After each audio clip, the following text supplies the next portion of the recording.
हिंद, स्वागत है आप सभी का हमारे YouTube channel Ashutosh Pandey allrounder classes में। आज पहले के वीडियो में हमने पढ़ा था अभिलेख, स्तंभलेख, ये सब पढ़े थे, लेकिन अब हम लोग पढ़ने वाले हैं विदेशी यात्रियों के विवरण। तो विदेशी यात्रियों के विवरण को मुख्यतः 3 वर्गों में बांट सकते हैं। सबसे पहले देखते हैं यूनान और रोम के लेखक। यूनान और रोम के लेखक।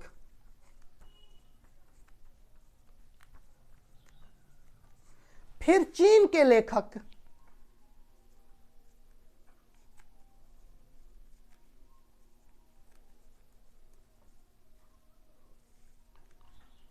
अरब के लेखक।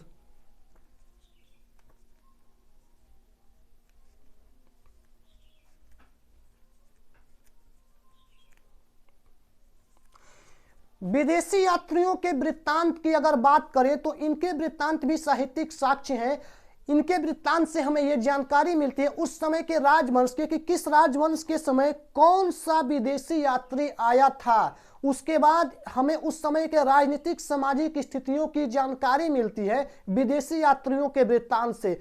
अगर हम इन विदेशी यात्रियों की बातें करते हैं तो सबसे पहले देखते हैं यूनान के लेखक। यूनान के लेखकों की अगर बातें की जाए तो ये मुख्यतः भारतीय भाषाओं से अनभिज्ञ थे। भारतीय भाषाओं के बारे में उनको उतनी जानकारी नहीं थी। उन्होंने जो कुछ लिखा ज्यादातर अपने अनुभव के आधार पर लिखा था, इसलिए इनके जो वर्णन है, इनके वर्णन को हम ठीक से पूरा सही ठीक नहीं कर सकते। और अब चीन के लेखक की बात करते हैं तो चीन के लेखकों में अगर हम बात करें तो चीन के लेखक जो थे उनको ज्यादातर धर्म की घटनाओं पर विशेष रुचि थी। उन्होंने ज्यादातर बौद्ध धर्म के दृष्टिकोण से अपने साहित्य का वर्णन किया है। चीन के लेखकों ने बौद्ध धर्म के दृष्टिकोण से अपने साहित्य का ज्यादातर वर्णन किया है। यूनानी लेखकों के जो वर्णन है वो सही है, लेकिन सब कुछ सही नहीं है, ये हम कह सकते हैं। अगर बात करें अरब के लेखक तो अल-बरूनी की अगर बात करें, अरब के लेखकों का भी वर्णन अच्छा है। अगर अल-बरूनी की बात करें तो अल-बरूनी ने लिखा है वो भारतीय साहित्य और साक्ष्य के आधार पर लिखा है, अपने अनुभव के आधार पर नहीं लिखा है। और ये जो लेखक है ये लोग अपने अनुभव के आधार पर भी लिख दिए थे। जैसे चीन के लेखक जो थे वो ज्यादातर अपने बौद्ध धर्म के दृष्टिकोण को देखते हुए लिखते थे ज्यादातर। यूनानी लेखक जो थे वो भारतीय भाषा से अनभिज्ञ थे, इसलिए वो भी लिखे जो थे वो अपने दृष्टिकोण से अच्छा लिखे, लेकिन उनका वर्णन सही नहीं कहा जा सकता।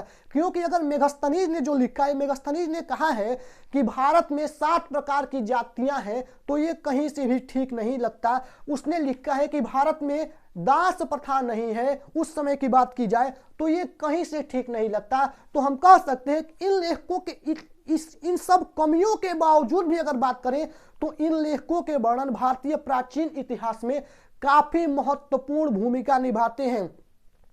क्योंकि जो इनकी तिथियां जो है वो निश्चित थी, भारतीय लेखकों की तिथियां उतनी निश्चित नहीं थी, इसलिए भारतीय इतिहासकारों की अपेक्षा, भारतीय लेखकों की अपेक्षा इनकी तिथियों को प्राचीन इतिहास में ज्यादा महत्वपूर्ण स्थान दिया गया है। अब हम अगले वीडियो में पढ़ेंगे यूनान और रोम के लेखक, इसके आगे वाले वीडियो में पढ़ेंगे चीन के लेखक, और इसके आगे वाले वीडियो में पढ़ेंगे हम अरब के लेखक। तो मिलेंगे यूनान और रोम के लेखक के साथ। जय हिंद।